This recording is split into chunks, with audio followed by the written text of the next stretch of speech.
Good afternoon. The topic today is stability. A lot of people have been in contact to say they're not really sure about what stability means with regards to political stability.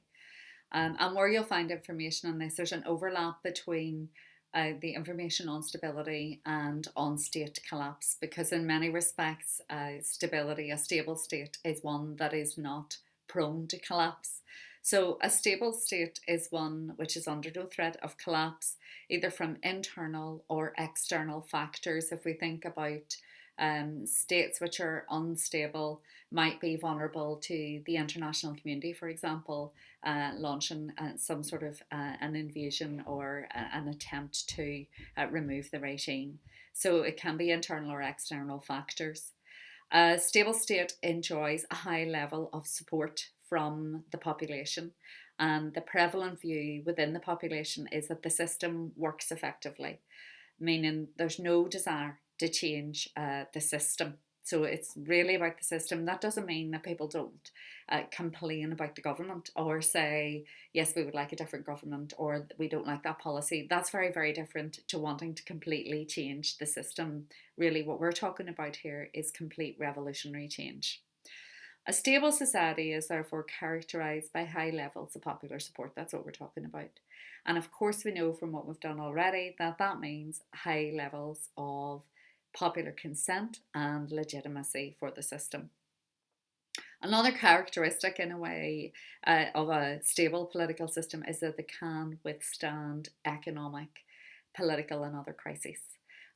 All states will be exposed to crises. All states will have to be able to withstand war or any of the, currently the coronavirus, and later on I'm going to refer to that. It's very similar to what happened with the Spanish flu in 1918, and that was a bigger threat in less stable states and than in more stable states. So a stable political system will be able to weather that storm without being at risk of collapsing. Little chance of collapse, therefore, is one of the first things. So, what's our summary? Our summary is there's no threat or no imminent threat of collapse. There's a high level of public support. The state is seen as legitimate, and often that follows on. The government is seen as legitimate, and now it doesn't have to be legal, rational authority, but there will be some sort of authority for the government. Can withstand crises which would cause less stable states or societies to collapse. Now, there is a strong correlation between stability and democracy, but a bit like legitimacy, it is a complete mistake to think that only democracies have stability. That would be wrong. Dictatorships can be very stable. And that's because two of the key factors in creating stability are legitimacy. So a dictatorship can have legitimacy. It could obtain legitimacy through traditional authority. It could be a monarchy like Saudi Arabia. It could have legitimacy through the way that the economy is managed. Certainly China is a very stable society. Nobody is for 1 minute suggesting that China is at risk of collapsing. And one of the reasons for that is because the economy has done so well. Other factors can be how the state provides for citizens.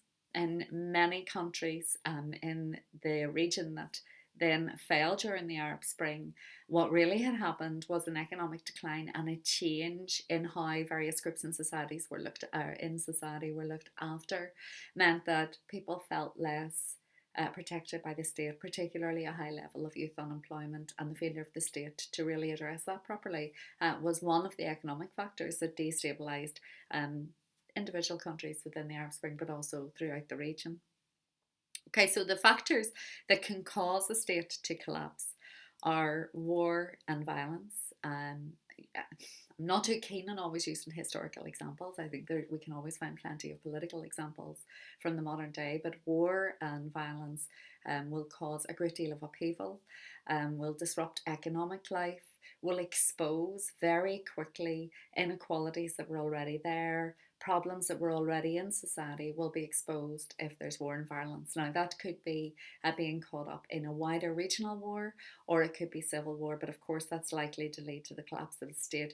But some of the factors when we look at how states create stability, or how do you become a stable state, some of the factors that we look at there would also mean that internal unrest and civil war are less likely. Poverty is a big threat to the stability of a state. Extreme poverty, we saw that certainly within Europe. Again, using a historical example, the Wall Street crash really illustrated that. But you see that even post 2008, there hasn't been state collapse, but there's definitely been a rise of populist movements and a rise of right wing movements in particular that have really questioned liberal democracy and pushed some of the elements of liberal democracy right to the limits. And we'll pick up some of this when we look at pluralism later on. Ethnic conflict, one of the factors that we'll look at that help to create stability in a state is a lack of ethnic conflict, a lack of internal tensions, but ethnic conflict will obviously threaten a state. And one of the best, most recent examples of that from within Europe certainly would be Yugoslavia, but we can look at we can look at Rwanda, we can look at lots and lots of areas. Certainly there are elements of this within the Arab Spring as well. Huge geopolitical shifts, things that happen across international boundaries. Certainly, again, we've referred to the Spanish flu already. Spanish flu was a big threat coming on the back of the First World War at a time when every states were already struggling to recover from that and to recover from the economic impact of that. Ebola was very destabilising for the whole region within Africa, and was really seen as a threat and perceived as a threat for the stability of particularly fragile nations. And the emergence of new political ideas would fall into this category.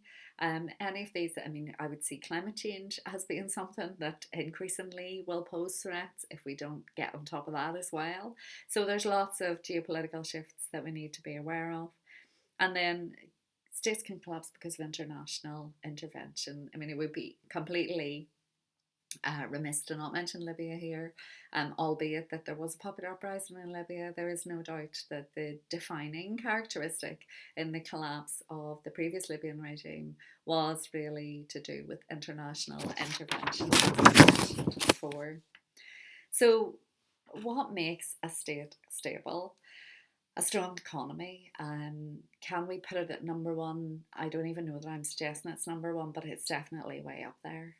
If a country has a strong economy, and if from that strong economy there is good services for people, people feel like the state is looking after them. And when the economy is strong, people are much more willing to overlook other aspects of the state that they maybe don't like. But if they feel like they're being looked after economically, then they're willing to put up with that. When the economy starts to go down, then the discontent will rise very quickly. So, following on from a strong economy, good services, a good health service, good welfare services, the provision of education. In some countries, free electricity for citizens, things like that. Again, it's all about feeling that you are subjecting yourself to the rules of the state. You're playing the game, but then the state's looking after you as a citizen. So there mightn't be the human rights or the civil rights that in the West we would see as being absolutely required in some of the states that I'm thinking about here, and that we'll pick up on case studies. But at the same time, what there is a really practical type of social democracy in that the services are there picking up citizens and looking after citizens. High levels of legitimacy. Stable states have high levels of legitimacy. These can be derived from legal rational authority, as would be the case with the democratic states. It can be from charismatic authority, or it can be from traditional authority. So what this means really is that this covers off all political systems. So you could be an authoritarian system, but have high levels of legitimacy, where the people support the regime, support the leader, and therefore are very happy with that. Similarly, could be a dictatorship, an absolute monarchy, complete autocratic system. If the people are happy with it and are loyal to it, then and there's high levels of legitimacy, then the state's going to be stable. High levels of internal cohesion, and we talked about that before, where just the state lacks internal divisions, and this can be reflected. You can have differences and you can have different religions, you can have people who have different languages, but if there's an overall identity that's loyal to the state, then that will override that. States that don't have high levels of internal cohesion are much more vulnerable to becoming unstable and eventually collapsing. And this is reflected in some form of shared culture. And then international acceptance, having a high level of standing in the international community, or perhaps being tolerated sometimes in the international community for other reasons. So there are countries that have poor human rights records or frequently criticised for the human rights records, and yet they seem to be accepted by the international community, whereas there are others who are very quickly criticised, and later on when we're looking at the theories of political power we maybe tease out why that might be. So, for stability, I think when you're looking at the question of what is political stability, how do you create political stability, what factors threaten political stability, you're really looking at that in the context of state collapse and why do states collapse. Thank you.